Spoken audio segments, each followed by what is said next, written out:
Ang pera sa bag mo. Sino ang nagbigay sa iyo nito? Anong ibig mong sabihin?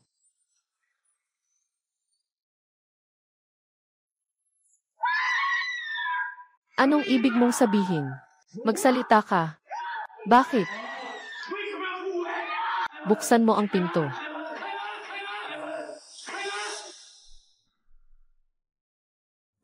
Kaya pala ito ay severance pay.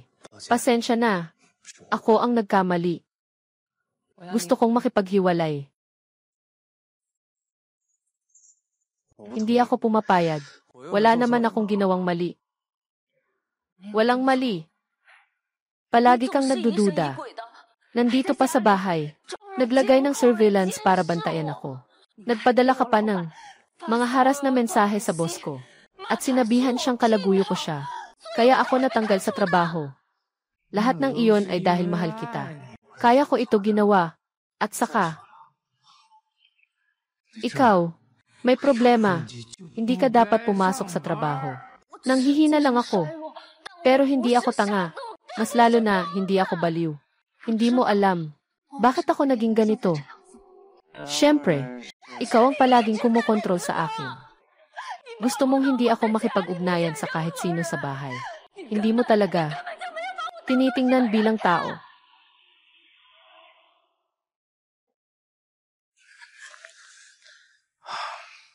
Lahat iyon dahil mahal kita. Natakot akong may masaktan sa labas. Pag-ibig. Pero hindi ako laruan mo.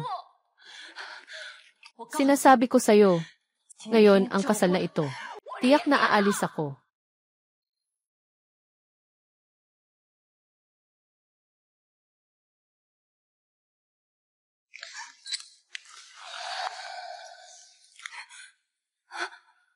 Ano ang balak mong gawin?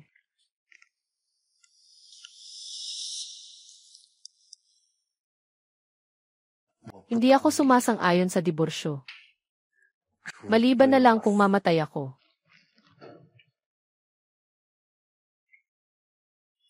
Kung ganoon, mamatay ka na lang. Patay ka na. Makakawala pa rin ako. Mas lalo lang kitang kinasusuklaman. Kinasusuklaman kita. Bakit hindi ka namatay ng mas maaga?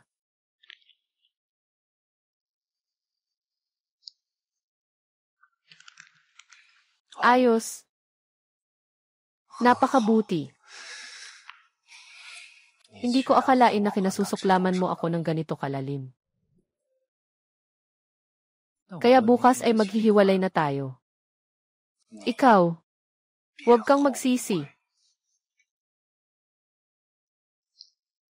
Umalis ka sa bahay ko.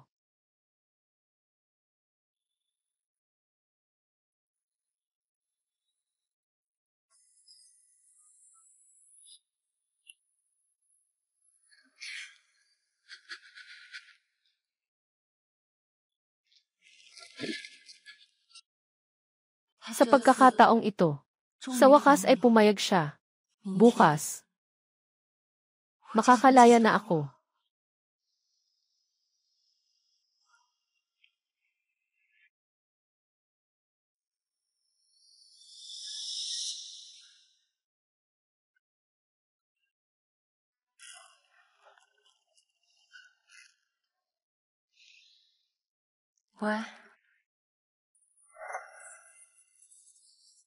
Ano ba?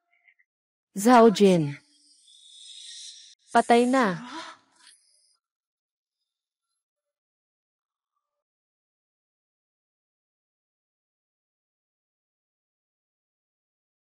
Totoo ngang namatay si Zhao Jin. Sabi ko na nga napatayin siya.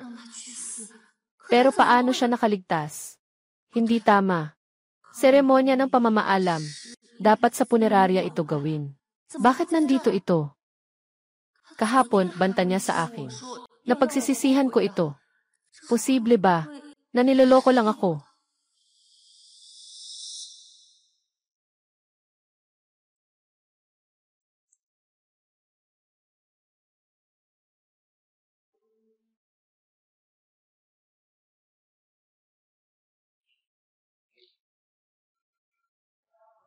Zai, magpakatatag ka.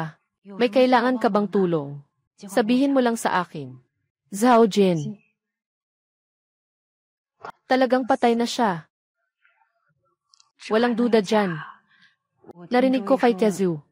Balak mo na bang makipaghiwalay sa kanya? Dahil sa bagay na ito, halos hindi makontak ni Tezu. Kung dati ito, susuportahan ko talaga ang iyong paghihiwalay. Sa kabila ng lahat, palagi siyang nagdududa na ikaw ay may ibang tao. Ngunit ngayon, mahalaga ang namatay. Hindi ko na rin masabi ang masama tungkol sa kanya. Hindi ko pa rin kayang maniwala. Paano siya namatay?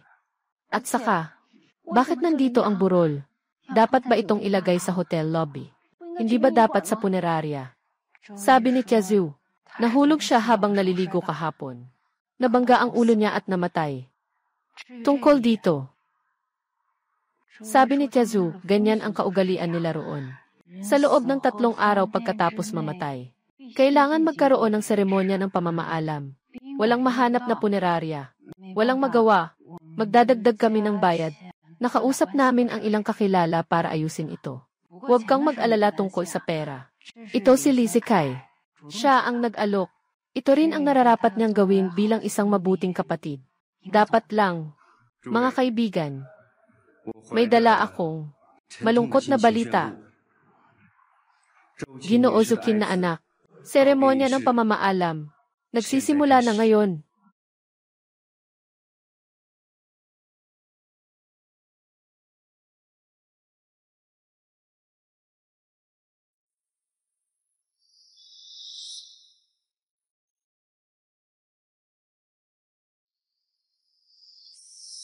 Zhao Jin.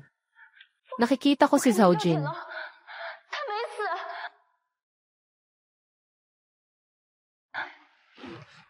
Nandyan lang siya kanina. Hindi siya namatay. Hindi siya namatay. Azi, alam kong hindi mo agad matanggap. Pero kung si Zhao Jin ang nasa labas, sino ang nasa kabaong? Sino nga ba?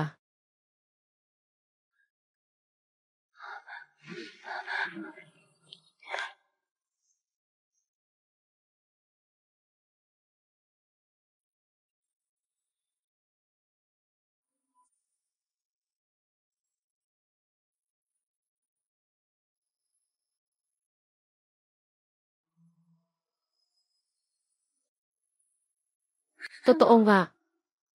Siya. Talagang pumanaw na siya. Paano mangyari ito? Hindi ba? Talaga bang nababaliw na ako? Lahat ng ito ay isang ilusyon ko. Hindi. Impossible.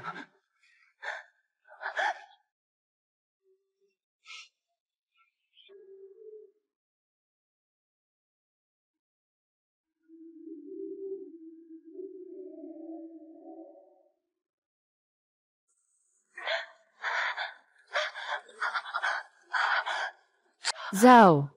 Zhao Jin.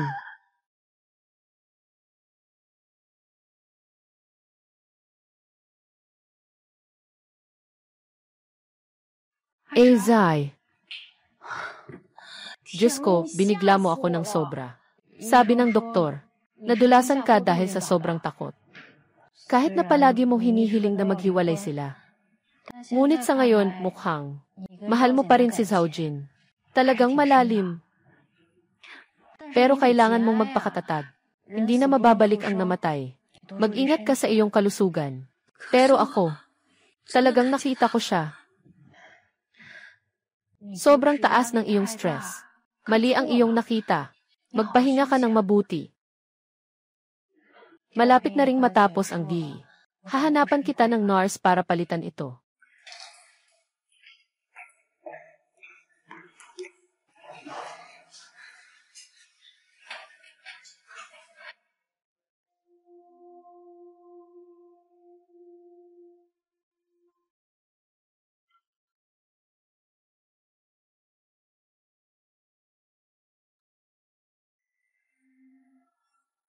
Karaniwan, dito nagtatrabaho si Zhao Jin at nagsusulat ng mga artikulo.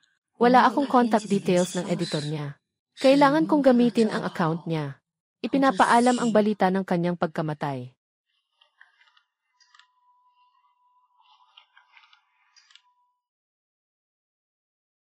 Kailangan mong magpasok ng password para makalogin. Kailangan mong magpasok ng password para makalogin. Kahit na, nasa una pa rin ang pangalan ko ang initials. Dagdag pa sa pangalan. Simula nang nagsimula tayo, hindi na niya binago ang password. Sayang, kami. Ulat ng pagtanggi, magandang araw, Guro Anyexing Ren, nabasa ko na ang iyong submission. Magandang araw, Guro Anyexing Ren. Anshe, nabasa ko na ang iyong submission. Ikinalulungkot ko ang artikulong ito. Hindi nakamit ang aming pamantayan sa publikasyon. Ang disenyo mo ng kwento ng paghihiganti sa asawa ay napakakwela.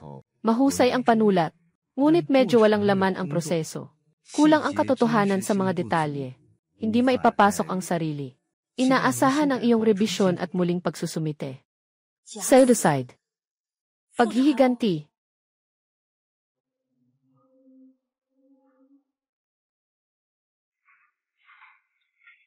Nakatakot na nakayakap si Baizhay sa sulok ng kwarto. Takot si Zai, sigurado akong bumagsak. Bakit mo isinara ang pinto? Sigurado akong takot na takot.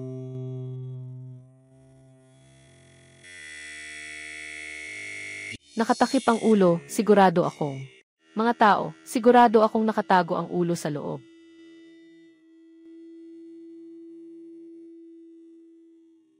Nakatago sa loob, sigurado akong tao, lumabas ka.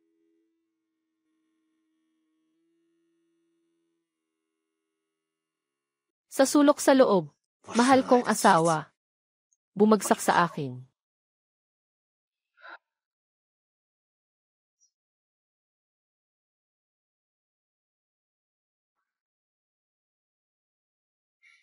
Tawagan mo ako. Sabi may sasabihin kang importante. Anong nangyari? Kailangan mo ba ng tulong mula kay Lizikai?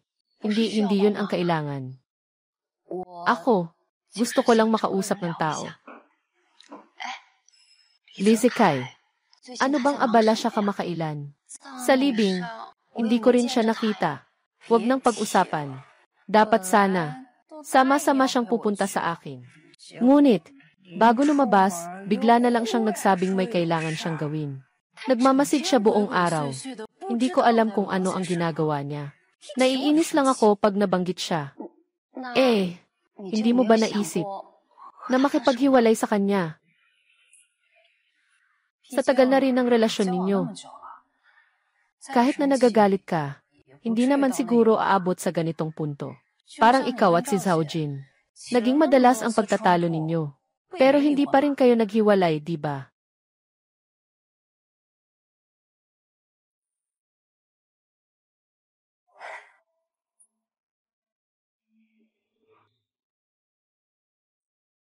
Sino kakausap? Kasama sa trabaho. Pinadala niya sa akin ang video ng pusa sa bahay niya. Medyo cute pa nga. Hindi kaya yung isang katrabaho mong lalaki na nagsabi na kaya ng pusa niya mag-backflip? Siyempre, hindi naman.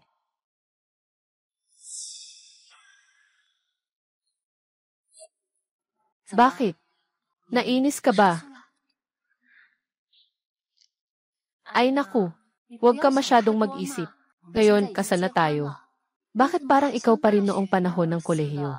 Sobrang mahigpit ka sa mga tao. Dahil kasal na tayo, gusto ko sanang may kaunting pag-unawa ang mga tao. Huwag sanang guluhin ang asawa ng iba. Guluhin. Masyado namang masakit ang sinabi mo. Ang iba ay simpleng. Nagsasalita ka pa para sa kanya. Ako ang iyong asawa. Hindi mo ba iniisip ang aking nararamdaman? Wala akong ginawa. Pasensya na. Sa susunod, hindi na ako makikipag-usap sa kanya. Pumunta ka at magbihis ka. Ang paldang ito, masyadong nakakalantad. Hindi ito angkop para lumabas.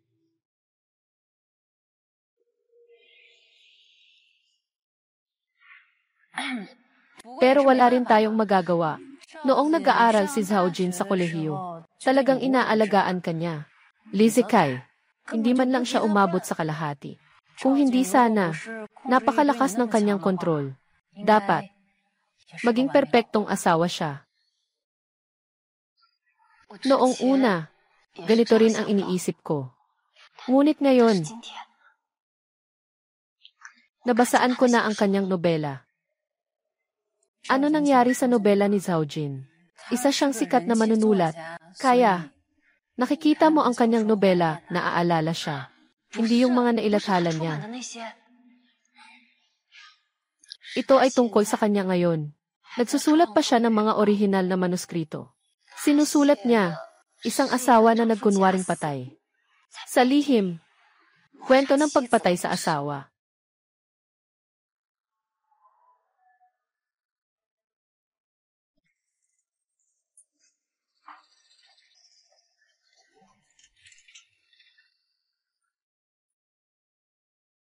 Ang ibig mong sabihin ay, hinala mong galit si Zhao Jin sa iyo at sa paghihiwalay ninyo. Pinili niyang gawing materyal sa isang nobela ang pagpatay sa asawa. Sa totoo lang, hindi siya namatay. Ngayon, maaaring nakatingin siya sa iyo sa dilim. Noong nakaraan, madalas siyang sumisilip sa akin sa bahay. At, noong araw bago siya mamatay, pinagbantaan pa niya ako. Sabi niya huwag akong magsisi. Dagdag pa ang librong ito. Talagang mahirap para sa akin na hindi isipin na siya ay nagpapanggap na patay. Sobrang hindi ka pani-paniwala naman ito. Ganito na lang, pagbalik mo, ipasa mo sa akin ang nobela niyang isinulat. Tutulungan kitang suriin ito. CJ, oo, namatay si Zhao Jin sa bahay ni Tiaziu. Maaari mong tanungin si Tiaziu tungkol sa mga detalye ng kanyang pagkamatay. Baka, makakuha ka ng ilang kapaki-pakinabang na impormasyon. Sige, pupunta na ako ngayon.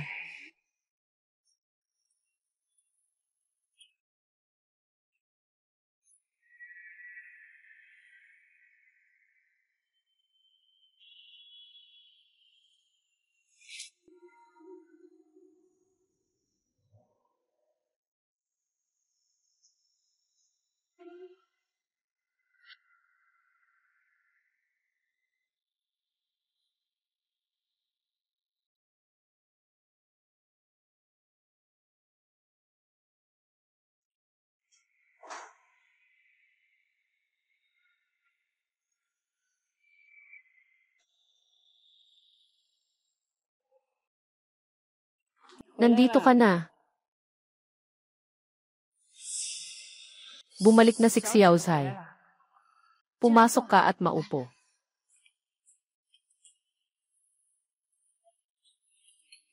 Nanay, kanina, sino ang kausap mo? Sino ang bumalik? Walang sinuman. Nakarinig ka ng mali. Nagtatanong ako. Sino ang dumating? Nanay, sabihin mo sa akin ang totoo. Si Zhao Jin ba ay hindi patay? Nakatago ba siya dito sa bahay?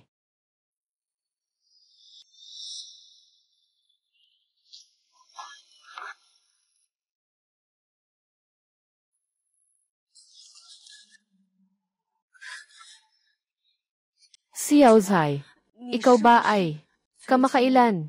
Hindi ka na bumalik sa ospital para sa check-up. Hindi ko sinasabi na may problema ka. Pero, noong nasa lamay ka, hindi ka talaga okay. Bakit hanggang ngayon ay ganito pa rin ang nararamdaman mo? Buhay pa si Xiao Jin. Naipadala na ang kanyang katawan sa punerarya. Nakahanda na para sa kremasyon. Ikaw, hindi mo ako niloko. Paano ko naman gagawing biro ang buhay ng anak ko? At saka, nakita ko siya sa harap ko. Sige na. Wag na lang. Pasensya na, Mama. Hindi ko sinasadya. Nasaktan ka. Kahit na, nasa proseso kami ng paghihiwalay ni Zhao Jin. Pero tapos na ang mga bagay. Kung may kailangan ka, makipag-ugnayan ka sa akin. Sige ba? Ikaw ay isang mapagmahal na anak. Ngunit, hindi ko maintindihan. Bakit kailangan mo talagang makipaghiwalay kay Xiao Jin? Dahil hindi siya mabuti sa akin. Mas mabuti pa siya sa'yo kaysa sa akin bilang ina. Marunong siyang maglaba at magluto. At alagaan ka. Kahit mag-away kayo, hindi pa siya kailanman nanakit sa'yo, di ba? Noong kabataan namin, nagmamalupit ang mga lalaki. Nanay, nagbago na ang panahon. Hindi lang ang marunong sa gawaing bahay. Ang hindi nananakit ay mabuting asawa. Sige na, wala na siya. Huwag nang pag-usapan ito. Wala na ring kahulugan.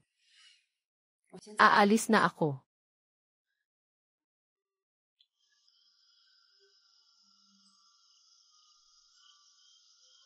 Bakit naman biglang nagka-traffic hanggang madilim na? Kailangan kong magmadali pa uwi.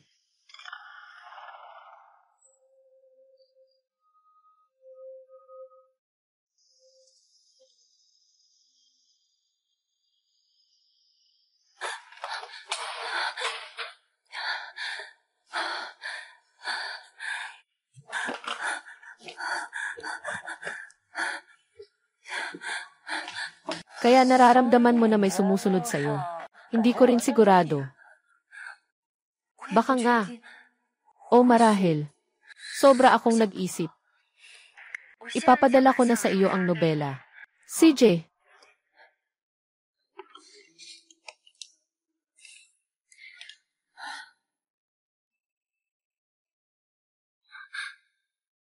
Anong nangyari? Nobela. Nawawala.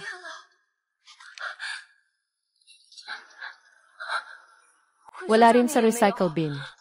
Alam ko namang. Huwag kang mag-alala. Hanapin mo ulit. Baka nagkamali ka ng alaala. Hindi ako pwedeng magkamali. Si Zhao Jin. Si Zhao Jin ay bumalik. Nasa ilalim pa rin siya ng pagmamasid sa akin. Zai, wala akong ibang ibig sabihin. Kasi, kailan ka huling uminom ng gamot? Anong petsa iyon? Hindi mo rin ako pinaniniwalaan, di ba? Sa tingin mo, baliw na ako. Nakakaranas ako ng mga delusyon. Hindi ko iyon ibig sabihin. Pero ito ay sobra na. Ganito na lang. Pupunta ako sa'yo. CJ. Naniniwala ka sa akin. Tama ba? Naniniwala ako sa'yo. Huwag kang magalit. Tayo. Siyang tiyak na wala akong ilusyon.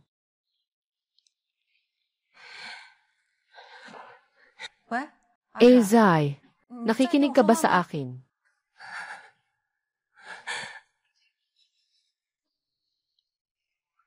Sala. May tao.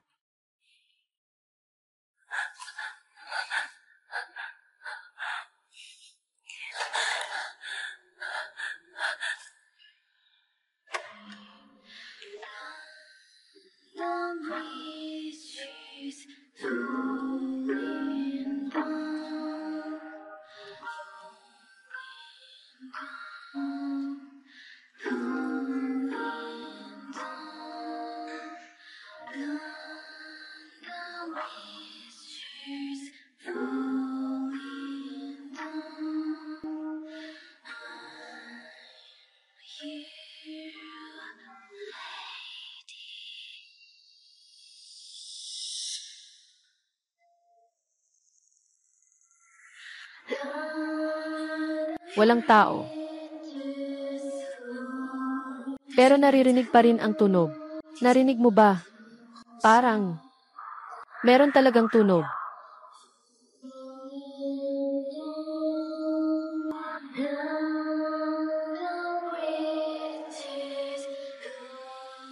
Masyadong mahina ang tunog. Hindi rin ako sigurado.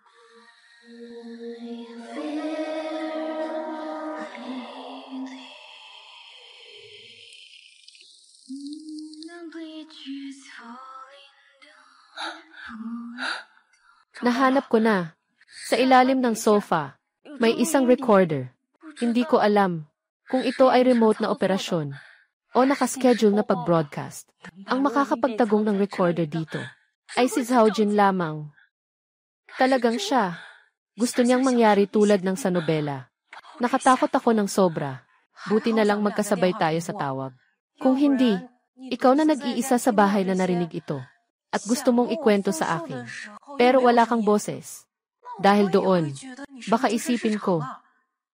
Pero, siya. Sandali lang. Parang naisip ko na.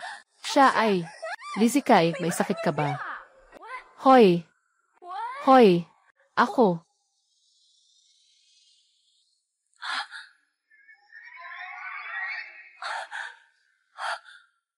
Ano nang nangyari? Ang ulo ko.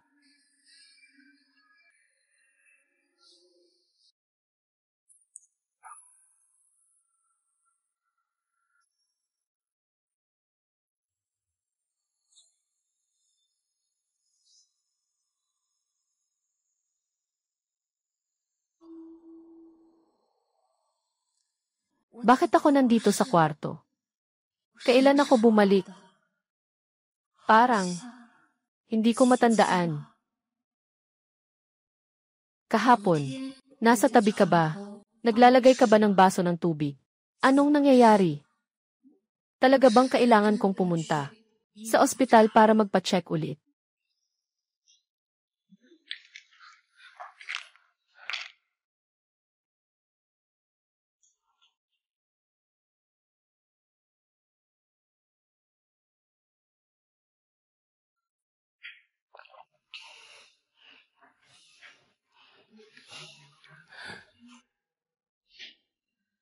Hindi ko kailanman ginagawang habit na maglagay ng tsinelas sa tabi pagkatapos matulog.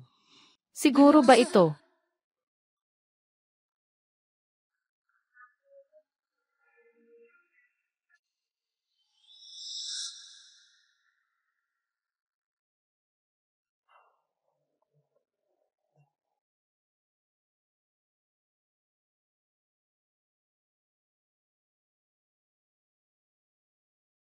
Medyo malamig. Mukhang may mga oras na inilagay. Ano ba talaga ang gusto niyang gawin? Gusto ba niyang isipin kung nababaliw ako? O nagkukunwari lang siya? Tama nga. Kahapon, mukhang may gustong sabihin si Ezzy sa akin. Nakatagpo si Lizzie sa gitna ng usapan. Nasaan ang cellphone?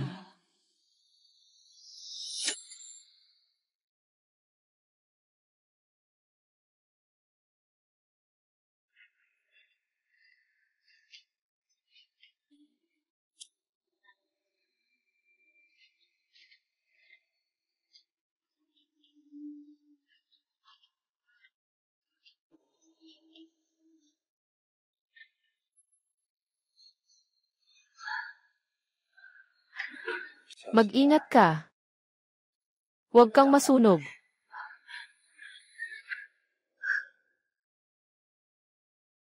Asawa.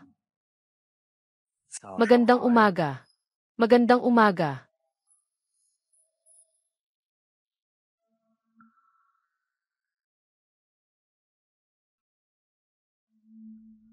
Bakit? Hindi masarap ang almusal. Gusto kong kumain ng iba. Hindi mo ba naiisip na kailangan mo akong ipaliwanag ang sitwasyon ngayon? Ano ba ito sa iyo? Pagkabuhay ng patay. Buhay na tao naman ako. Ano nang sinasabi mo? Sa libing, nakita ko mismo ang iyong bangkay. Ngayon ay buhay ka. Sino ang tao sa libing? Pasensya na. Dapat sana ay itinago ko ito sa iyo. Dahil gusto mong malaman ang katotohanan. Kaya ako, ay kailangan nang sabihin sa iyo. Sa totoo lang, mayroon akong kambal na kapatid na lalaki.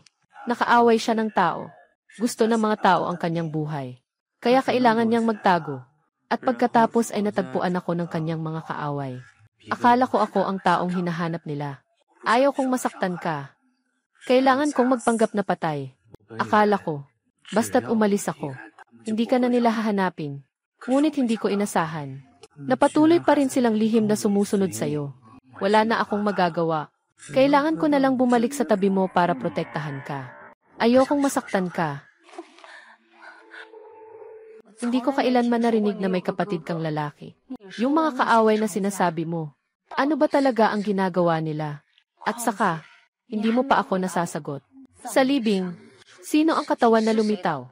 Tungkol dito, ano sa tingin mo, na nakahiga roon, ay katawan ng kapatid kong lalaki? O katawan ni Zai na kapatid? O ibang tao? Peke na tao? May sakit ka ba? Masaya ka bang mag-imbento ng kwento para lokohin ako? Bakit? Masama ba? Sa tingin ko, maganda ito. Yung mga mata mo kanina, sinasabi sa akin, ganap ka ng nalubog sa kwentong ito. Hindi ba? Zhao Jin, sinabi ko na ayaw kong makialam sa iyong likha. At wala akong pakialam sa mga kalokohan mong iyon. Dahil bumalik ka na, kailangan nating ituloy ang napagkasunduan nating hiwalayan.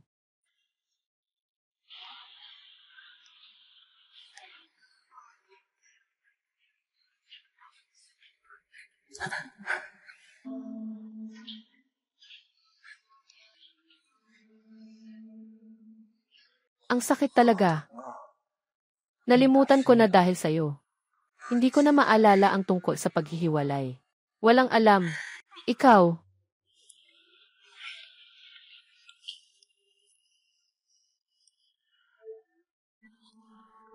Bakit nasa'yo pa ang telepono ko? Hello. Siyempre ako. Magkita tayo, usap tayo.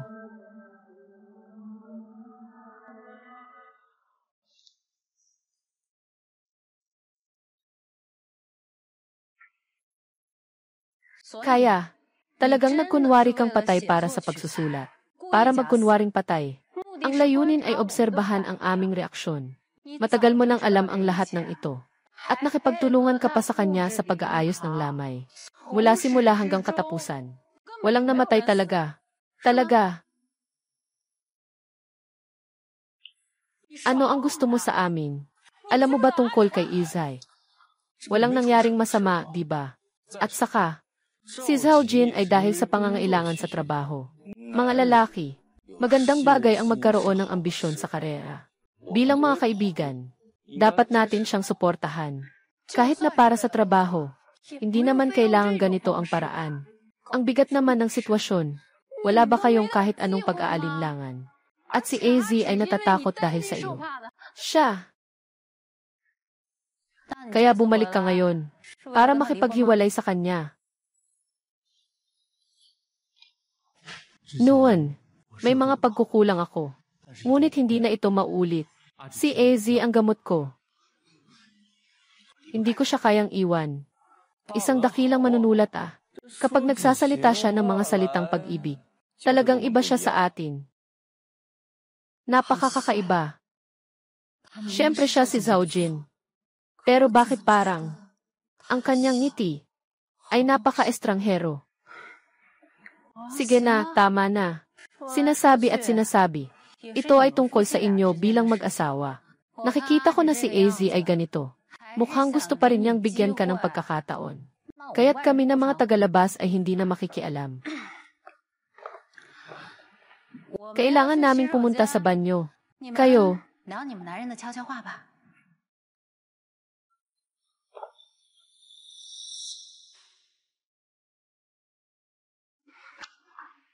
Sabihin mo ang totoo sa akin.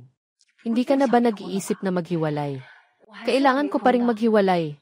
Pero nararamdaman ko na siya ay iba sa dati. Na siya ay iba. Na siya ay iba. Hindi mo mararamdaman. Nagbago na siya. Hindi na siya katulad ng dati sa iyo. At hindi rin siya ganoon. Akala ko patay na siya noon. Kaya hindi ko sinabi sa iyo. Ngayon, dahil buhay pa siya, hindi ko na maitatago sa iyo. Kahit na mahirap itong paniwalaan. Ngunit may duda ako na si Zhao Jin ay nagkunwaring namatay para lokohin ka. Dahil sa babae sa labas, mula pa noong panahon ng paaralan, ay palaging matatag na pinili ka ni Zhao Jin. Nagbago na ang puso.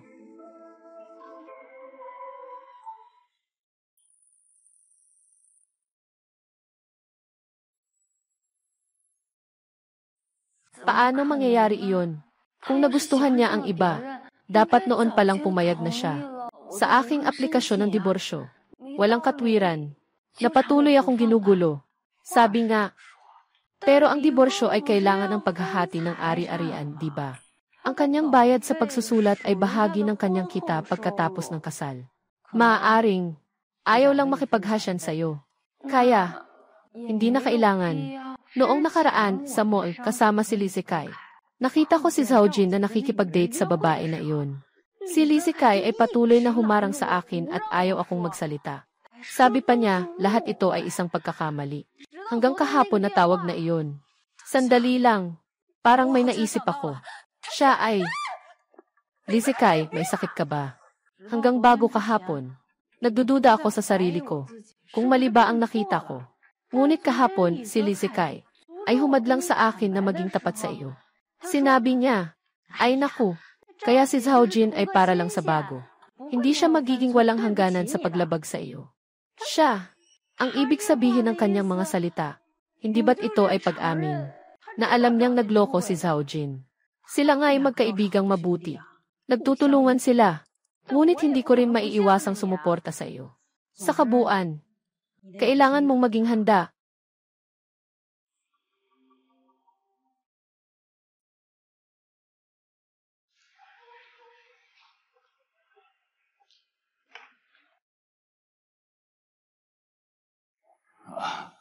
Nandito ka na. Kakatuwa lang namin kanina. Sabi namin tungkol kay Fang Ye. Bakit siya mag-isa lang umuwi? Siguro nawala ka niya. Nabahala na si Zhaojin. Talaga ba? Ikaw ang asawa ko. Siyempre matatakot ako. Sino ang nagdala sa'yo palayo? Kung sakaling may narinig ka ng mga kalokohan na nakaapekto sa ating relasyon, hindi ito magiging maganda. Pagod na ako. Gusto kong umuwi. Aalis na ako.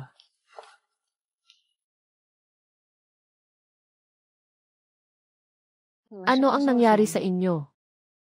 Siyempre wala.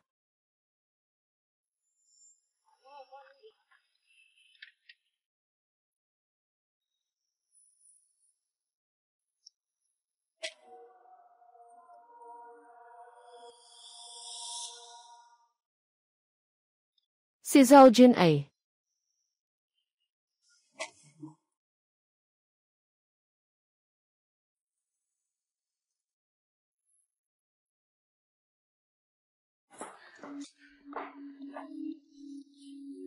sa panig ni Fang Ye.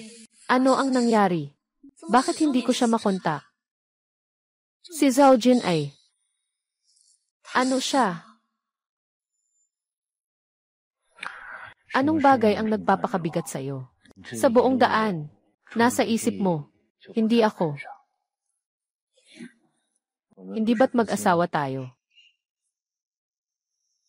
Kahit na mag-asawa tayo, hindi ko pa rin alam kung dapat ba kitang patawarin sa mga nagdaang kilos mo. Kaya, mas mabuti pang huwag kang lumapit ng labis.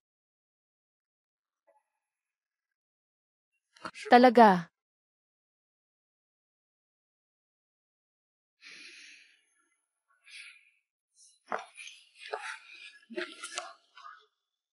Ano na ang gagawin natin? Gusto ko pa sanang maging masaya kasama ka. Kailangan ko bang ipakita sa iyo na humihingi ako ng tawad? Ayaw ko ngayon. Huwag kang.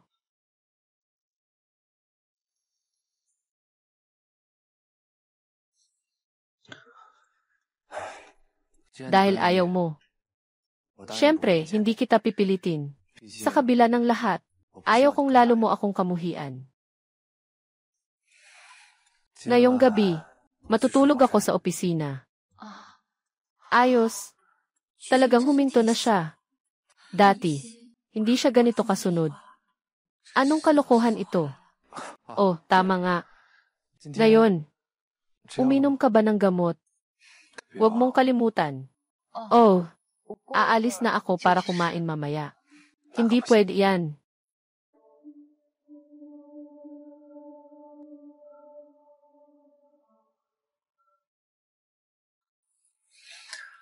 Tandaan mong uminom ng gamot sa tamang oras.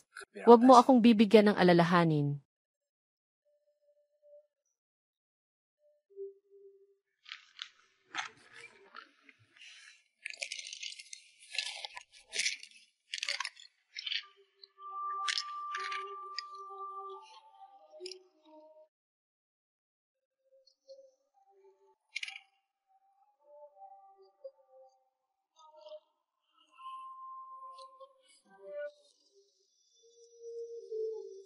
Magandang gabi.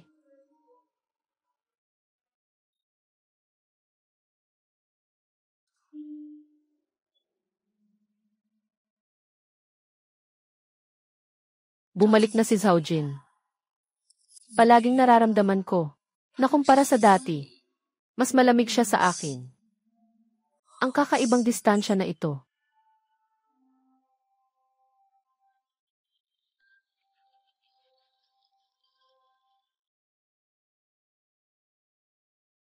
Nag-overtime ba siya kagabi? Matagal na kaming kasal. Hindi ko pa kailanman nakita na nagsusulat siya ng ganito kaseryoso.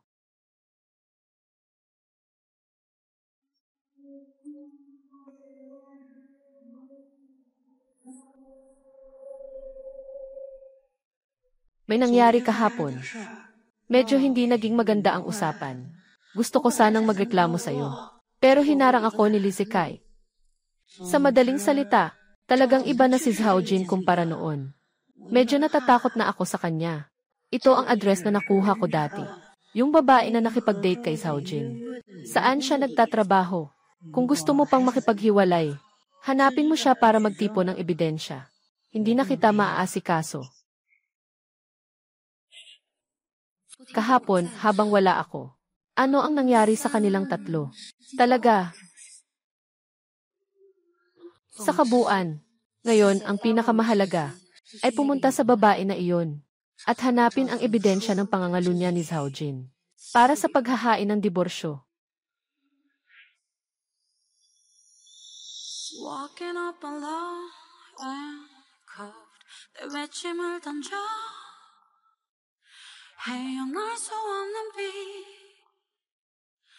줄어붙어 숨겨 Ginoo, may kailangan ka ba? Running to the frozen Ngayon ay bagong dating na fruit. At para kay Bubble, lahat ng ito ay sariwa. Pupunta ako para kunin ito para sa iyo. Pasensya na. Hindi ako dito para bumili ng bulaklak. Ako ay asawa ni Zhaojin.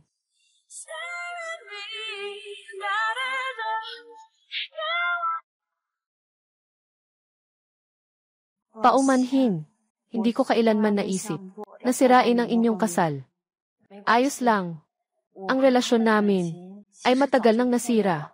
Paano nangyari iyon? Kasi wala nang damdamin. Walang damdamin. Anong kalokohan yan? Pakiusap, mas mababa ang boses mo. Narito tayo sa pampublikong lugar. Nagsasama na siya ng iba. Ano pang natitira sa amin? Talaga, hindi ba't ikaw ang tagahanga niya?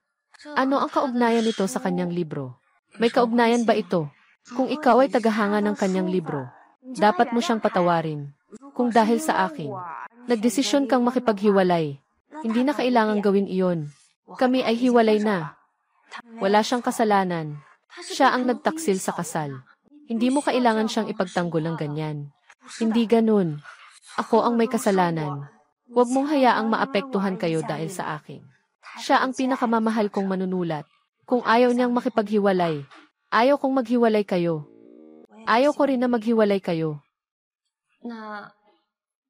Gusto kong tanungin kung paano kayo nagkakilala. Noong Nobyembre 9 ng nakaraang taon. Noong araw na iyon, pumunta ako sa bookstore para bumili ng kanyang reprinted na libro na Paglibing sa Tag-init. Nang makita niya ako, lumapit siya at nakipag-usap sa akin. At saka, sinabi pa niya sa akin, maraming kwento sa likod ng mga libro.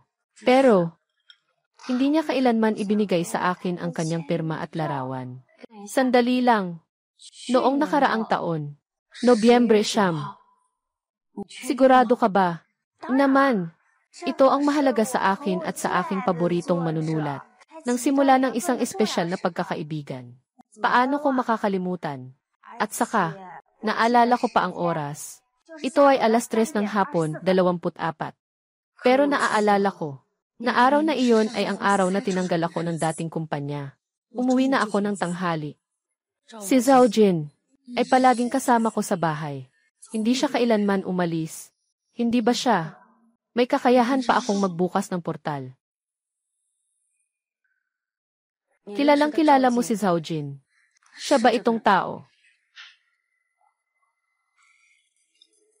Anong tinitingnan mo? Isama mo ako. Guro ng dilim. Hindi ko inasahan. Makikita pa kita muli. Matagal na tayong hindi nagkita.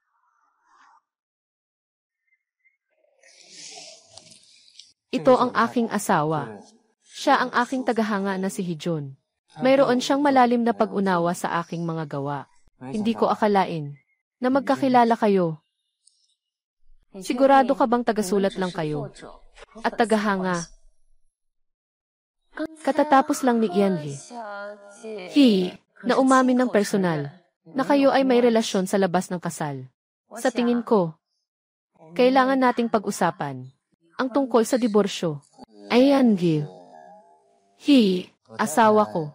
Mukhang nagkamali ka sa ating relasyon. Maaari mo bang ipaliwanag ito sa kanya? Ginoo, maaaring nagkamali ka sa aking sinabi kanina. Wala pong anumang masamang nangyari sa pagitan ko at ni Guro Anye. Walang anumang hindi tamang kilos. Kung nagdulot ito ng hindi pagkakaintindihan sa iyo, talagang ikinalulungkot ko ito. Pero hindi ka ganito nagsabi kanina. Hindi mo ba sinabi na may ginagawa pa ako sa tindahan? Sa madaling salita, malinis ang relasyon namin ni Maestro Anye. Walang bahid. Kahit ilang beses mo itanong sa akin, ganito pa rin ang sagot ko. Umalis na ako. Mag-asawa tayo. Anong problema? Diretso mo na lang akong tanungin. Bakit ka pa magtatanong sa ibang tao? Ibang tao. Ang ugali niya sa iyo. Sigurado ka bang ibang tao siya? Ganyan ka makipag-usap. Hindi ka ba natatakot na magalit siya? Bakit? Nagsiselos ka? Ako? Hindi pwede. Hindi ako dapat magpadala sa kanya. Kailangan kong kontrolin ang emosyon ko. Tanging sa pamamagitan ng pagkakaroon ng kontrol, maaaring maayos na magsagawa ng investigasyon. Sa mga problema niya, hindi magpapakatotoo si Hee-jun. Tungkol sa mga kontradiksyon sa oras sa magkabilang panig.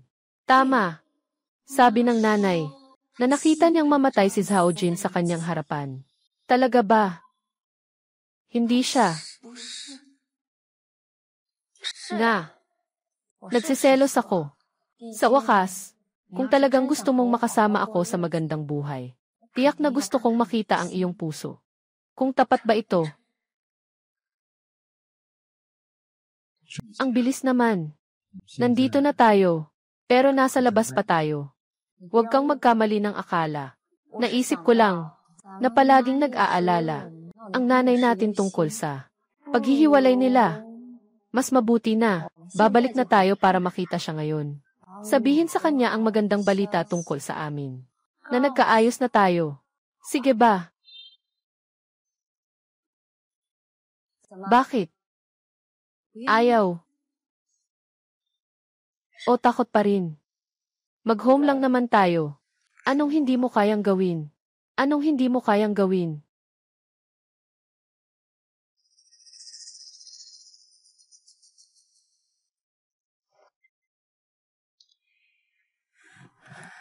Sino yan? Narito na.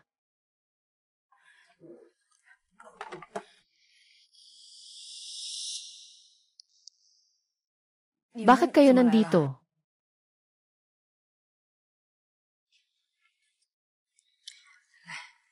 Salamat, nanay.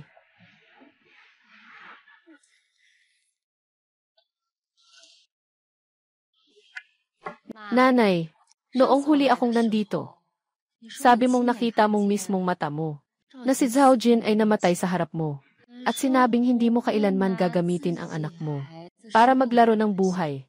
Ngayon siya, ako, asawa ko. Bago kami pumunta dito, hindi ba?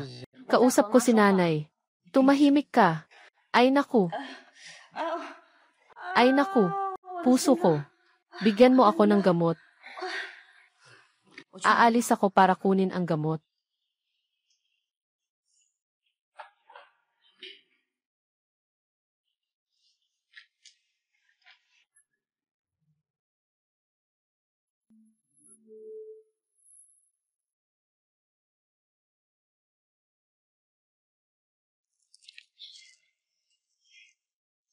Nanay,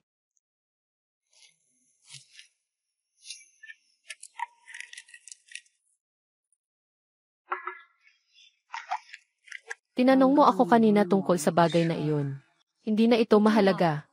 Sige, sagutin niyo muna ako. Sino ka ba talaga?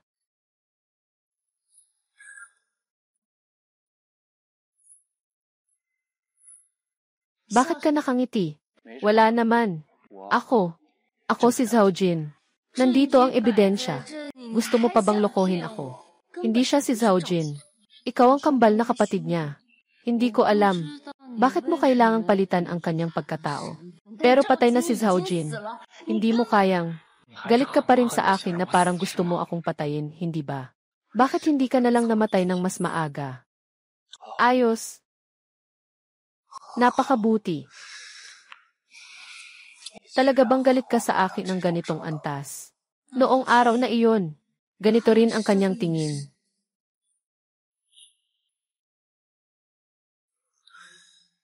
Mayroon akong kambal na kapatid na lalaki. Tawagin si Zhao Yu. Sinasaktan ko siya. Ito ay hindi moles, kundi mga sugat. Ito ay isang pasa na nakuha ni Zhao Yu. Habang naglalaro kami, kung medyo lumihis pa ng kaunti, nawawalan na ako ng paningin. Kaya't kinamumuhian ko siya. Masyado bang kakaiba? Saan na siya ngayon? Nasaan siya? Sa bilangguan.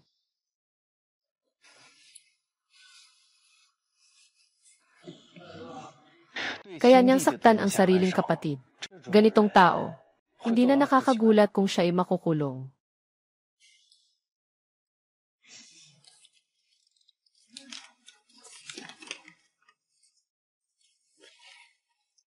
Zhao Yu, nagsasagawa ng sadyang pananakit, hatulan ng 8 taong pagkakakulong. Nakalaya na siya. May 2 taon pa siyang natitira. Ganun lang yun. Hindi ka naman siguro naniniwala na si Zhao Yu ay may kakayahang makalayo sa kulungan ng hindi napapansin. Pagkatapos, patayin mo ako. Palitan mo ako. Huwag mo na ring sisihin ako na hindi ko na binanggit siya. Kung meron kang ganitong kapatid, magiging tanging pakiramdam ko lang ay kahihiyan. Huwag mong sabihin iyan. Noong una, maganda rin ang relasyon niyo. Kaya, si Bei nanay, iyon ay dati na. Kung hindi dahil sa pagdududa ng asawa ko sa pagkatao ko, hindi ko talaga gustong banggitin ang taong iyon. Ikaw, bata, talaga namang. Sinasabi ko na sa iyo na huwag masyadong mag-isip. Kamakailan lang ba ay hindi ka kumain ng maayos? Magpahinga ka. Ako, asawa, nagsalita tayo na huwag ipag-alala ang nanay.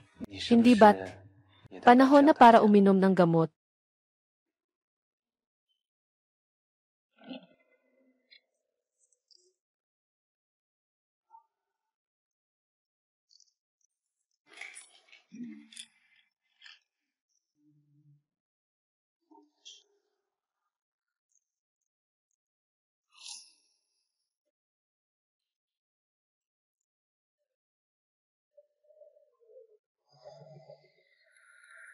Bakit?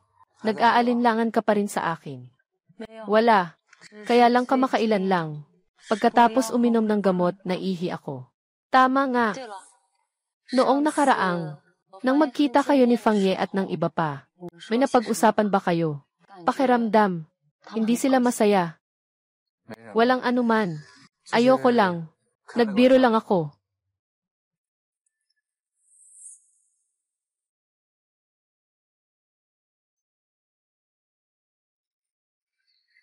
Anong nangyari? Walang problema. Paalaala sa balance. Ganyan lang.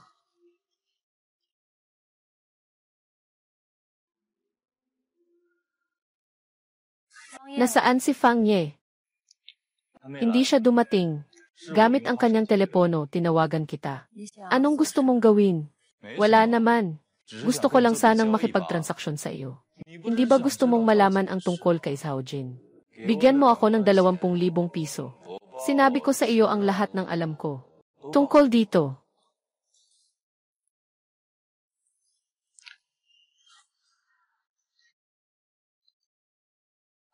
Bakit mo kailangan ang perang ito sa likod ni Fang Ye? Ano ang dahilan? Para lang sa isang maliit na negosyo kasama ang mga kaibigan. Talagang matapat. Pag-usapan na lang natin ang tungkol kay Zhao Jin. Sa totoo lang, matagal nang inihanda ang kanyang plano ng peking kamatayan. Gusto niyang takutin ka. Sa pinakamatinding takot mo, bigla siyang lilitaw sa iyong tabi para umasa ka sa kanya at hindi ka na makaalis sa kanya. Sa tingin mo ba magtatagumpay siya? Hindi mo alam yun. Anong mga paraan ang inihanda niya? Tama na. Yung mga liham sa kanyang email. Ako ang nag-delete ng remote. Pero hindi na mahalaga yun ngayon. Ngayon, ang susunod kong sasabihin. Iyon ang pinakakakaibang bahagi. Noong araw na iyon, sinabi niya sa akin na magsisimula na ang plano. Agad akong pumunta para tumulong sa kanya na umupa ng sasakyan. Sa plano, nasa yugto ng pagpapanggap na patay siya. Kailangan niyang umalis sa ibang lugar upang umiwas sa mga problema. Ngunit hindi siya kailanman pumunta upang kunin ang sasakyan. Nang maglaon, bigla siyang bumalik. Akala ko natigil na ang plano. Pero hulaan mo kung ano. Biglang tumawag sa akin ang punerarya. Nakahanda na ako. Sinabihan nila akong maghanda ng peking katawan. At nagtanong sila sa akin. Katawan ni Ginoong Zhao. Kailan tayo pipirma para sa cremation?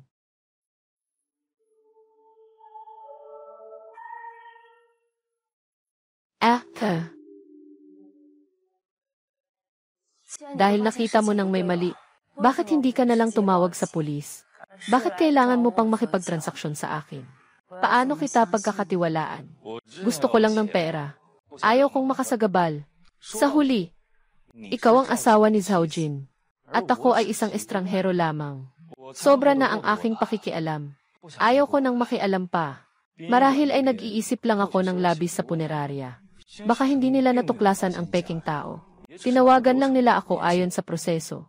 Kung ano talaga ang nangyari. Ikaw na ang bahala magpasya. Salamat.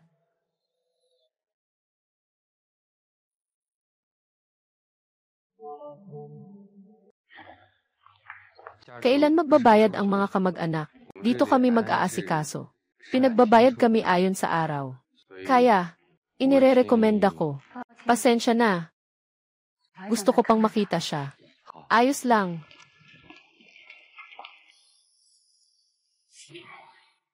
Bata ka pa. Wala na ang yumaong. Dapat tumingin tayo sa hinaharap.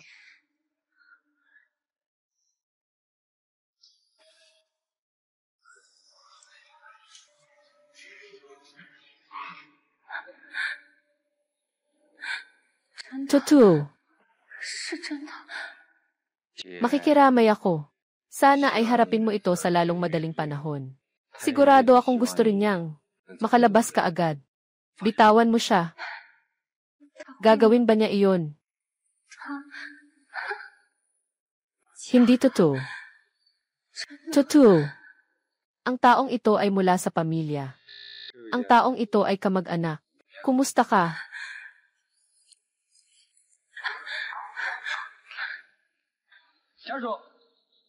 Kamag-anak.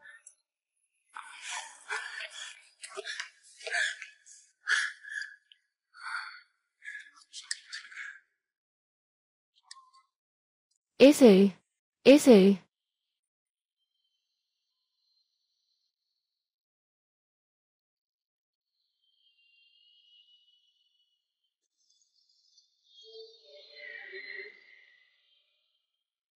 Lahat ay lumabas. Lahat ay lumabas.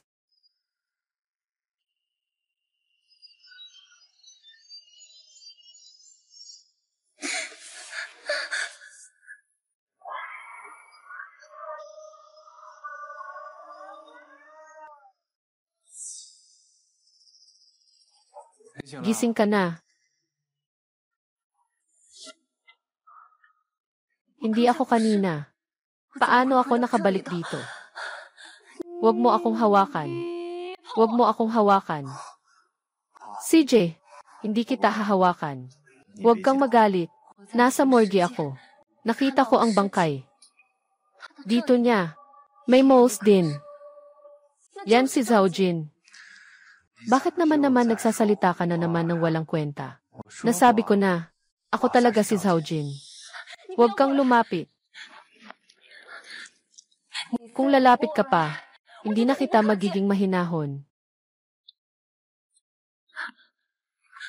Nasaan ang telepono ko? Ikaw ba? Ninakaw mo na naman, di ba?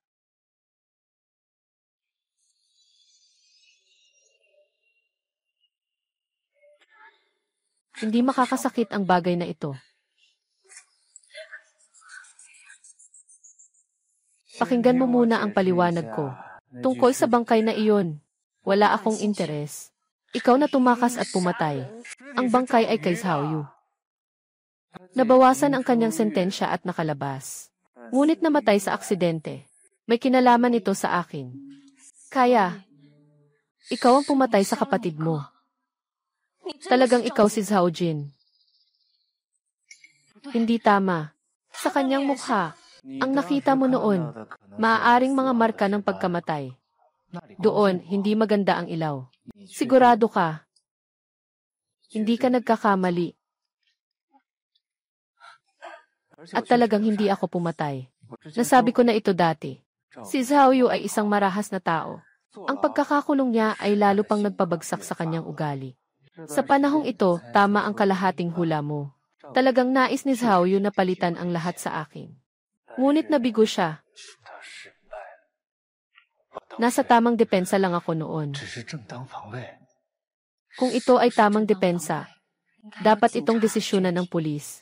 Pero sa tingin ko, wala kang ganitong balak, di ba? Natatakot lang akong masayang ang oras. At saka isa akong manunulat. Kung sakaling may mangyari, karanasan ng pagsisiyasat. Yung mga boring na tao ay naglalagay ng atensyon sa aking pribadong buhay at nalilimutan ang aking mga gawa. Ang aking mga libro ay pinaparatang na pagsasakatawan ng mga kriminal. Para sa isang creator, ito ay isang insulto. Hindi mo rin magagawa.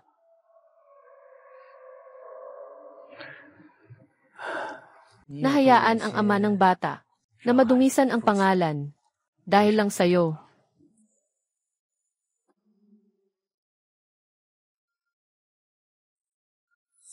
Sabi mo, ang bata. Pagkatapos mong mahilo, agad kitang dinala sa ospital. Sabi ng doktor na ito ay dahil sa pagbabago ng hormone na nagdulot ng mababang presyon ng dugo at pagkahilo. Inirekomenda niyang magpahinga ka ng mabuti. Paano nangyari yon? Dati, tuwing ginagawa natin ito, may mga hakbang na ginawa. Ang batang ito ay hindi kasama sa aming plano. Kahit na may mga hakbang, hindi maiiwasan ang hindi inaasahang pangyayari. Ito ang ulat ng prenatal check-up. Diagnosing physician at saka. Tinanong ko talaga ang doktor tungkol sa iyong pag-inom ng gamot. Sabi ng doktor, hindi ito nakakaapekto sa isa't isa. At saka, ang iniinom mo naman ay mababang epekto na orihinal na gamot. Maaari ring inumin para maiwasan ang postpartum depression. Sinasabi mo ba, nang ako ay nawalan ng malay, dinala mo ako para sa pagsusuri ng dugo. Tapos, ibinalik mo ako dito. Hindi ako pinanatili ng doktor para sa obserbasyon.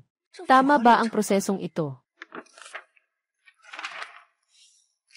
Maaari bang totoo ito? Talagang nawalan ako ng malay dahil dito. Hindi ba dahil kanina? Bakit ayaw mo talagang maniwala sa akin?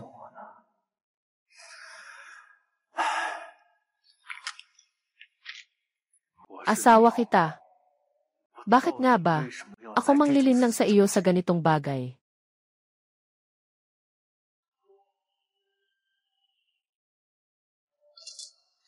Ang cellphone ko. Ang subphone ko. Fang Ye. Kailangan mong magpahinga at alagaan ang bata. Huwag kang istorbohin ng iba. Sandali. Gusto mo na namang putulin. Yung ugnayan ko sa labas, di ba? Noong nagtrabaho ako dati, sinikap mong mapatalsik ako. Para umasa ako sa'yo. Lumayo sa mga tao. Pero si Fang Yi ito, kahit na maghinto ka ng tawag, sila pa ang kusang lalapit o tatawag pa sa pulis. Sigurado ka ba? Huwag mo ba siyang payagang makipag-usap sa akin?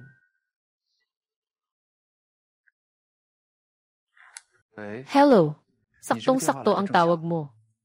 Buntis si Beizai. Gusto niyang makasama ka. Walang kailangan dalhin. Sapat na ang isang tao. Ano ang gusto niyang gawin kay Ye?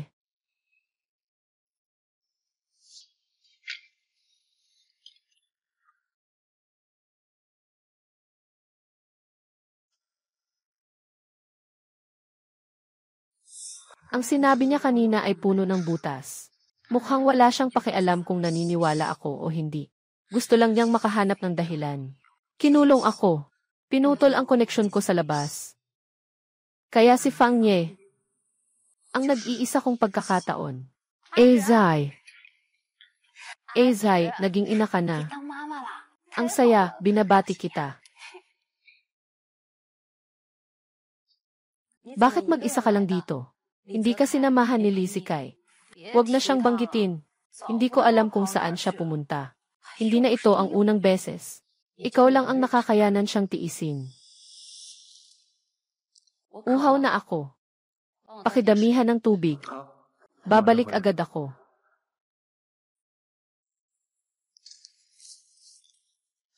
May isang bagay akong hihilingin sa'yo. Huwag ka nang magtanong, itago mo sa kanya.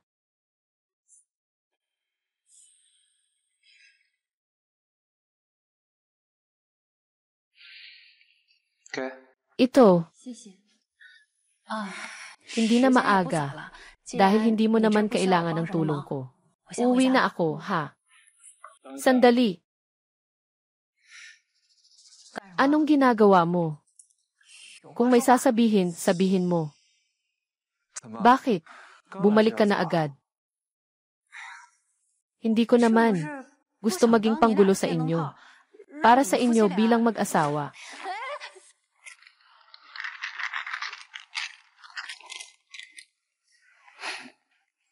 Anong ibig sabihin nito?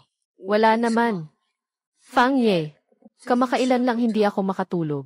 Iniisip ko, nahatiin ang gamot ko sa kanya. Ganun ba?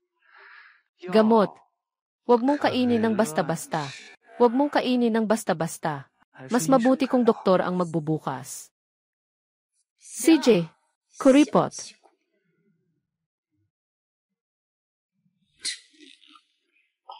Hindi na ako magdadala. Magluluto ako.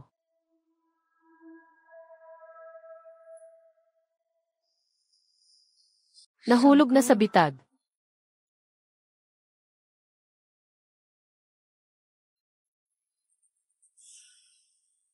Katatapos mo lang pumasok sa aking silid-aralan. Anong nangyari? Bakit ka pumasok sa aking silid-aralan? Siyempre, para tingnan ang iyong mga libro.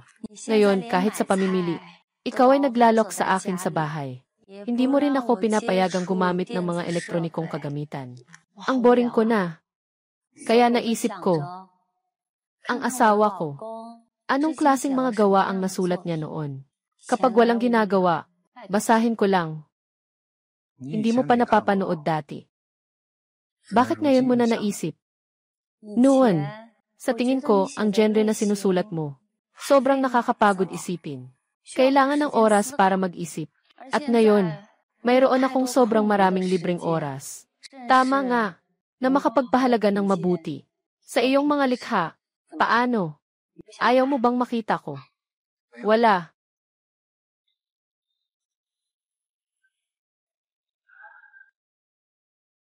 Ano sa tingin mo? Kamusta ang isinulat ko? Hindi ko pa natatapos basahin. At saka, hindi ko balak na basahin lang ito. Hintayin kong matapos lahat.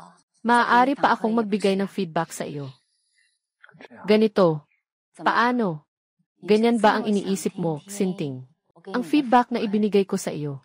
Akala ko kasi, ikaw at Ginoong He ay marami nang napag-usapan. Ginoong He. Bakit mo na naman siya binabanggit? Ang selos mo naman. Matagal ka nang nakakain. Anong iniisip mo? Hindi mo ba plano sabihin? Nabigla kong binabasa ang libro mo. Para lang mag-away at mag-ukuan, di ba? kahit na hindi ko pa natatapos. Pero sa tingin ko, maganda ang kwento na isinulat mo. Para maipakilala ang mga bata ng maaga kung anong klaseng manunulat ang kanilang tatay. Tama ba? Kaya tingnan mo ng mabuti. Inaasahan ko ang iyong feedback at ng bata.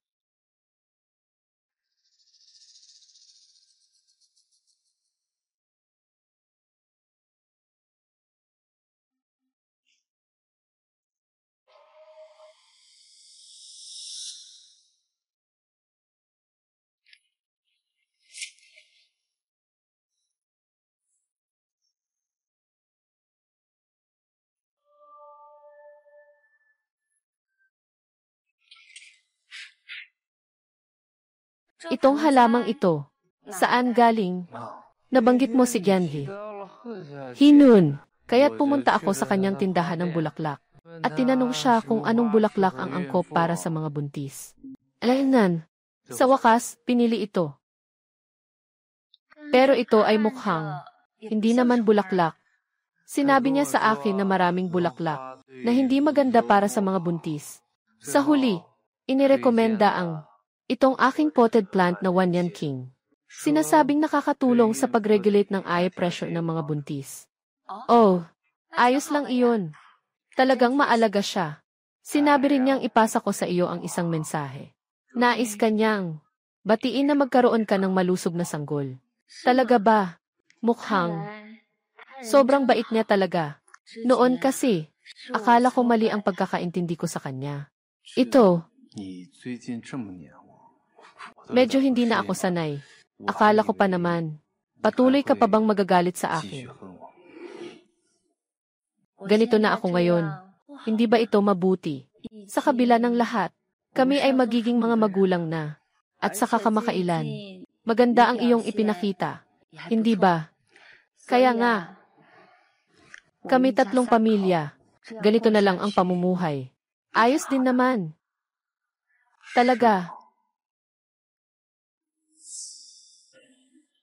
Alaynan, ano to? Huwag mong hawakan. Huwag hawakan. Ito ay pestisidyo para sa insekto. Buntis ka. Huwag na huwag itong hahawakan. Ito ay lubhang nakakalason. Inanyayahan ako ng editor para sa proofreading. Babalik muna ako sa aking silid-aklatan. Tandaan mo huwag na huwag mong hawakan ang bagay na ito. Alaynan, naiintindihan ko na.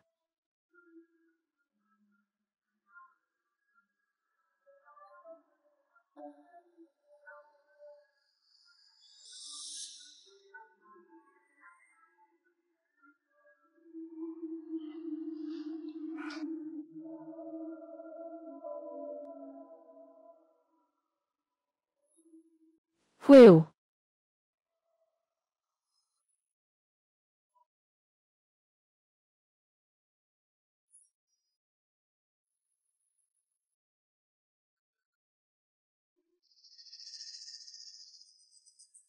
Napansin kong madalas kang puyat kamakailan. May mga coffee beans sa bahay. Nag-grind ako ng kaunti mula sa mga beans. Gusto mo bang lagyan ng asukal? Hindi na, salamat. Salamat! Hihi!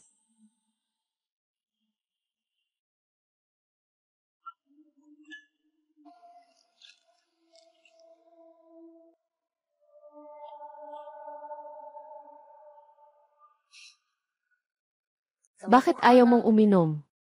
Baka naman. Natatakot ka bang lagyan ko ng lason?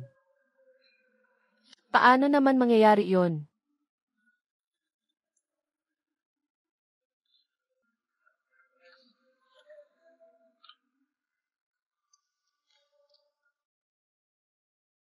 Ay, nung pumasok ako kanina, nakita kitang nakangiti ng masaya. Siguro may magandang balita, no? Sabi ng editor sa akin. Matapos ang pagsusuri ng chief editor, mabilis nang maipapublish at may develop ang libro. Ang galing naman yan. Pwede ba kitang tanungin? Makikita ko ba ang bagong libro mo? Bilang asawa mo. Siyempre, gusto kong maging unang mambabasa ng libro mo. Talaga ba? Pero hindi kita papayagang gumamit ng computer. Sa wakas, may radiation ang computer. Ikaw, sa bahay, hindi ba't may printer kayo? Tulungan mo akong i-print ito. Isipin mo na lang na maranasan ito. Manuskrito ng pisikal na libro. Ayos ba? Dahil ikaw ay matigas ang ulo. Siyempre, papayag ako.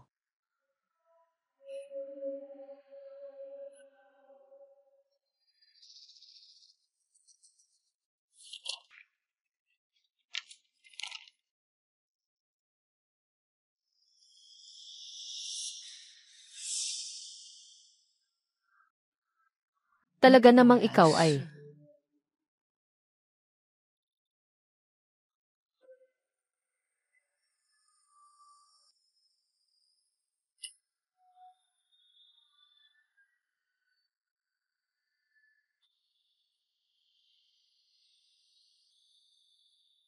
Narito na.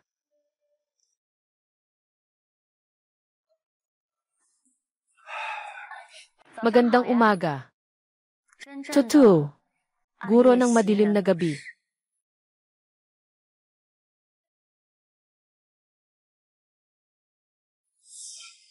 Ano bang nangyayari dito? Siyempre ako.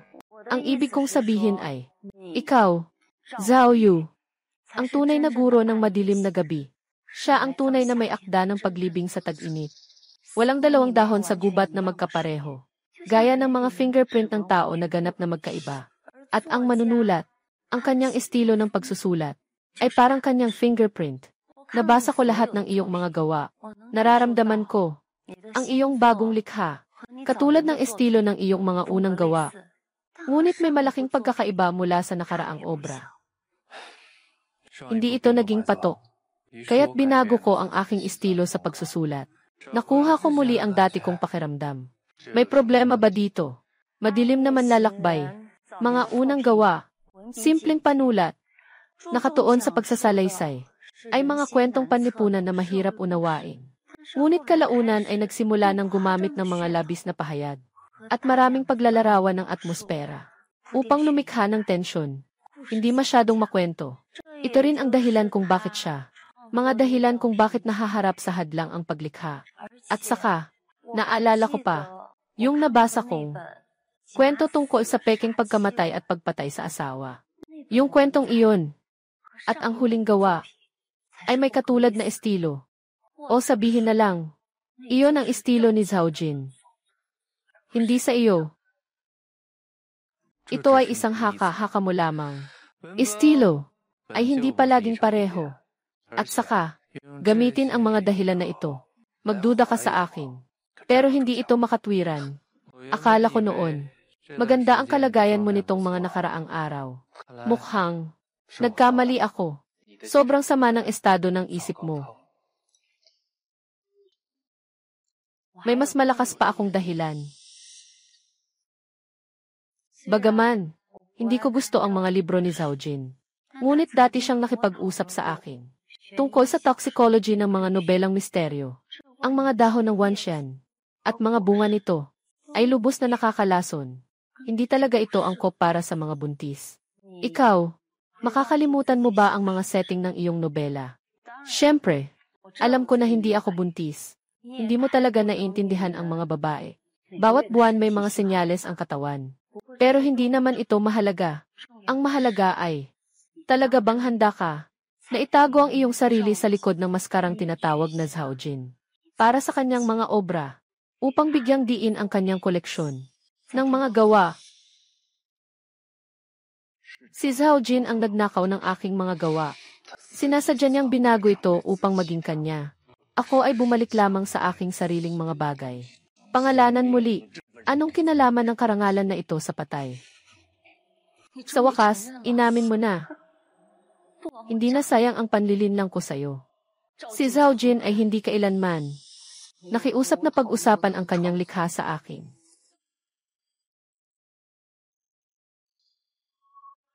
Si Zhao Jin ay isang magnanakaw na nangopya ng aking gawa. Ininsulto niya ako at ikinulong. Gawing, pinaunlad at binago ito upang maging sa akin. Sinasaktan ko siya. Pagsasabwatan. Iyon ay matapos ang pagsusulit sa kolehiyo. Tag-init. Hanggang ngayon, naaalala ko pa ang maingay na tunog ng kuliglig.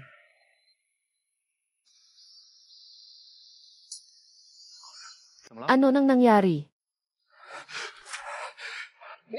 Ikaw? Ano ito? Anong ginawa mo? Kuya, nasaktan ko ang tao. Tulungan mo ako. Mali na ginawa mo.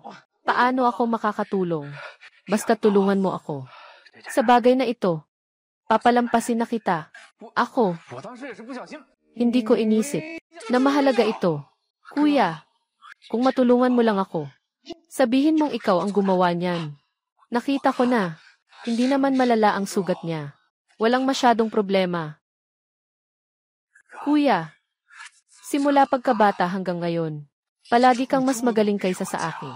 Kahit na may mga maliliit na problema, hindi ito makakaapekto sa iyong hinaharap. Palagi akong hindi kayang talunin ka, kung hindi mo ako tutulungan. Tapos na ako. Itong mandaraya, nagtatago ng sakit ng isa. Niloko ako para akuin ang kasalanan at makulong. Pagkatapos pumasok sa kulungan, nalaman ko mula sa nanay ko na ang kanyang mga gawa ay nailathala na. Matapos ang hirap at magandang asal, nabawasan ang sentensya at pinalaya. Ngunit ayaw akong bigyan anumang tulong para makabalik sa lipunan. Pinagtatawanan niya ako. Tawanan niya ako. Isa siyang kriminal na hindi makasabay sa panahon. Noon, mas mababa siya sa akin. Ngayon naman, kahit na ako ay, mas mababa pa ang aso na nagkakalkal ng basura sa tabi ng kalsada. Sabi niya, masaya na ang buhay niya ngayon. Nakasalalay ito sa sarili niyang pagsisikap. Anong pinagsikapan niya? Pinagsikapan niyang agawin ang aking buhay.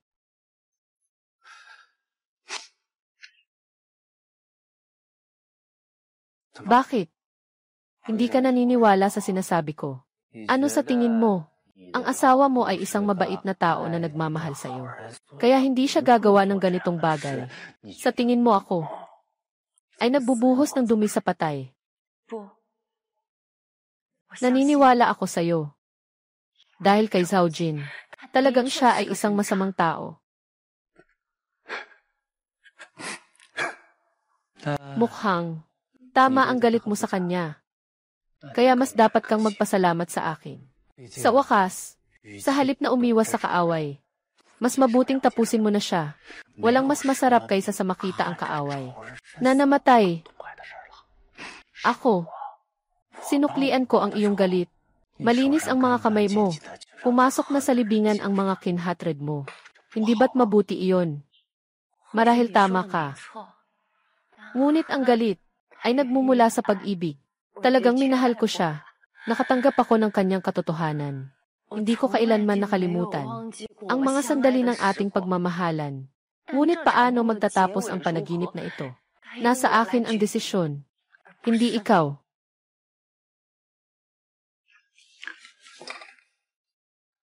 Kaya nga, ano ang gagawin mo ngayon? I-report mo ako. Alam ko, gusto mong samantalahin ang aking kalagayang mental. Gawing walang kabuluhan ang aking mga paratang.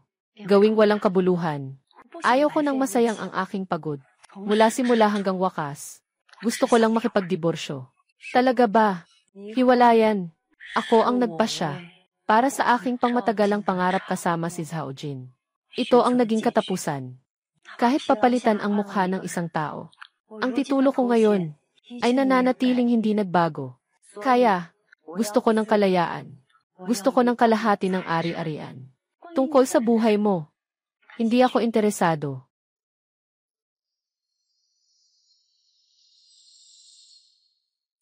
Kaya, ayon sa iyong nais,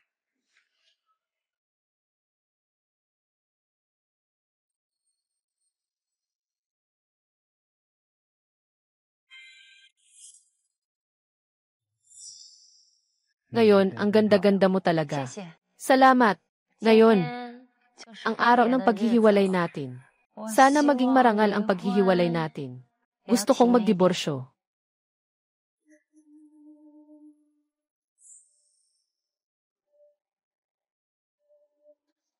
Tara na.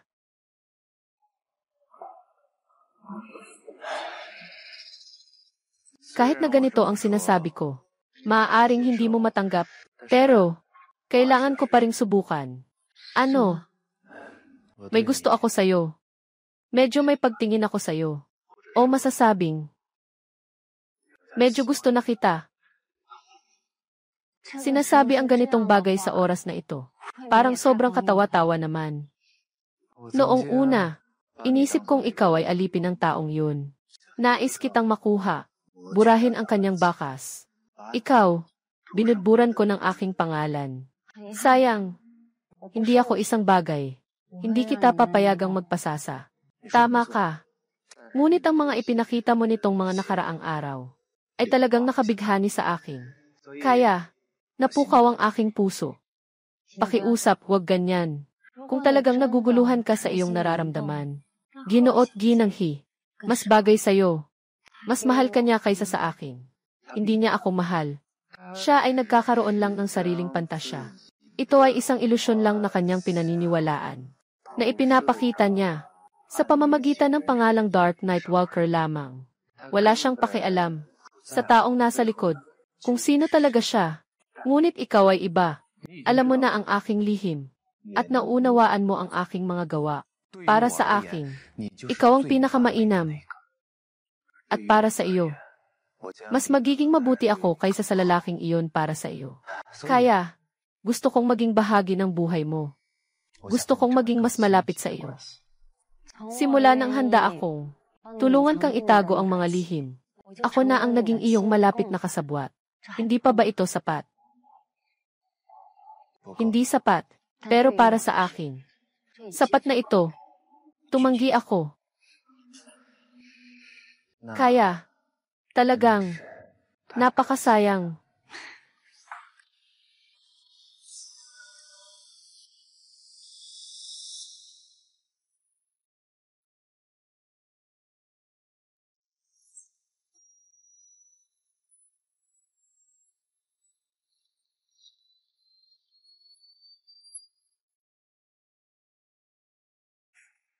Tulong mo ako. Ang asawa ko. Nabaliw.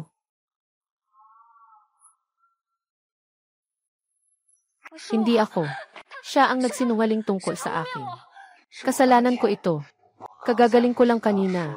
Hindi ko alam kung ano ang nasabi ko na nakasakit sa kanya. Bigla siyang nagalit at inatake ako. Kung hindi kayo dumating ng maaga, baka ako ay Ginoong Zhao. Nakita ko na ang mga nakaraang plano sa paggamot ng iyong asawa. Tapos ko na silang basahin. Kahit hindi ko alam. Bakit siya may sakit? Bakit biglang lumala ang sitwasyon? Talagang biglang lumala.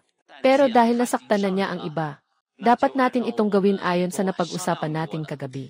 Agad natin siyang ilagay sa ospital para sa quarantine at paggamot.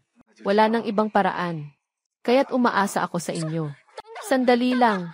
Ang dahilan ng paglala ng aking sakit. Nasa bag ko.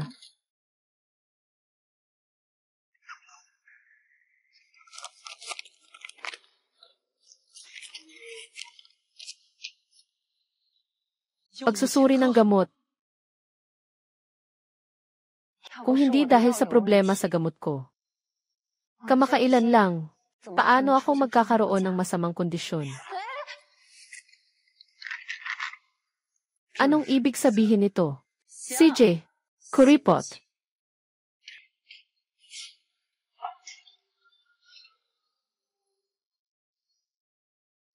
Buti na lang at binigyan ako ni Aizhai ng 2 bote ng gamot.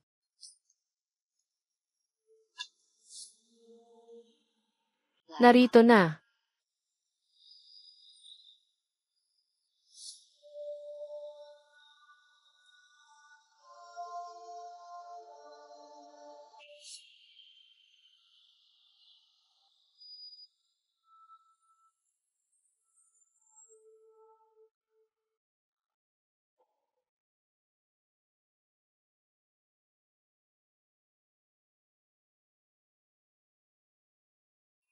Ang gamot ko, napalitan ng gamot na.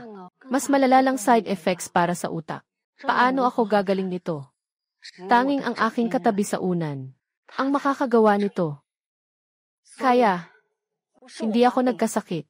Mayroong tao na nagtangkang pumatay sa asawa. Kawalang hiya. Totoo na sinaksak mo ako. Napakadelikado mo na. Kailangan mong maospital.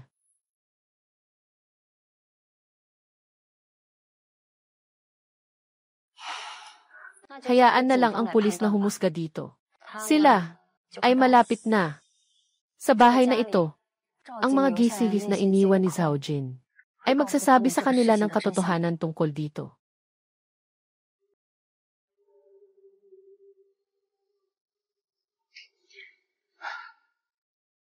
Nanalo ako.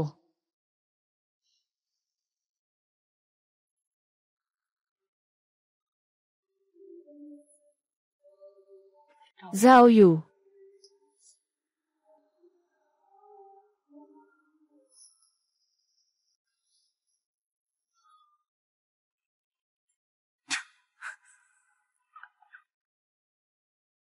Talagang dumating ka pa.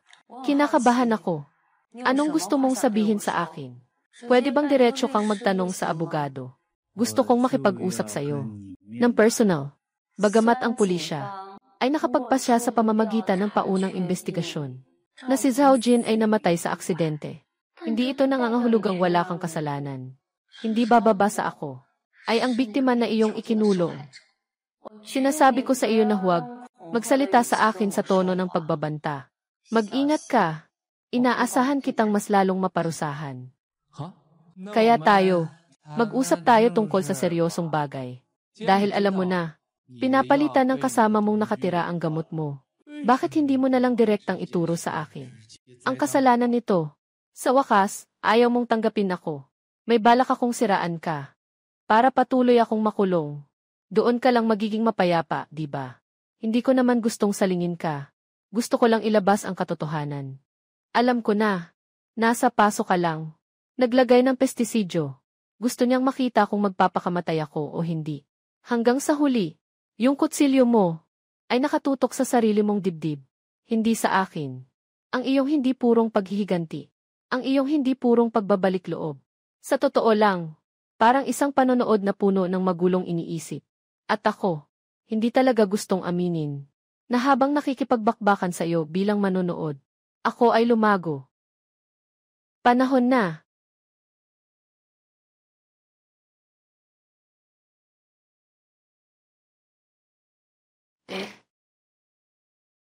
Simula nang magpasya akong maghiganti para sa sarili ko.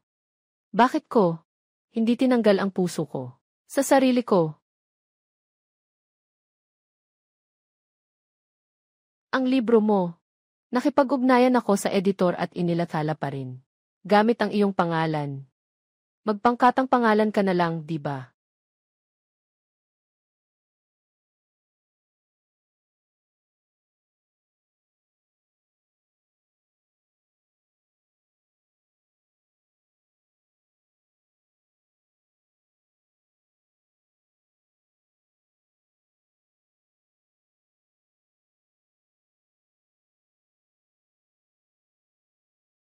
Ay, huwag mo akong tanungin kung bakit hindi dumating si Lizzie. Naghiwalay kami. Hindi na siya muling darating. Talaga bang kaya mo? Lizzie, akala ko dati. Gusto lang niyang makipaglibang sa mga kaibigan. Ngunit kamakailan ay nangungutang siya ng pera sa iba. Dito ko lang nalaman. Parang may mga bagay siyang hindi dapat pinasok.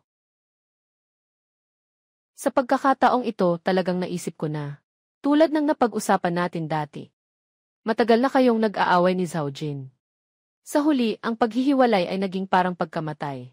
Isa rin itong uri ng katapusan. Pareho lang ang relasyon na puno ng paghihiwalay at pagbubuo. Kailangan ko nang magdesisyon na rin. May sarili siyang landas. May sarili rin akong buhay. Sige na. Huwag ka nang magsalita ng mga magagandang salita. Gandang babae. Ikaw rin bang single? Pwede bang bigyan mo ako ng pagkakataon na kumain ng masarap? Alaynan. Sige na. Sige na, Tara.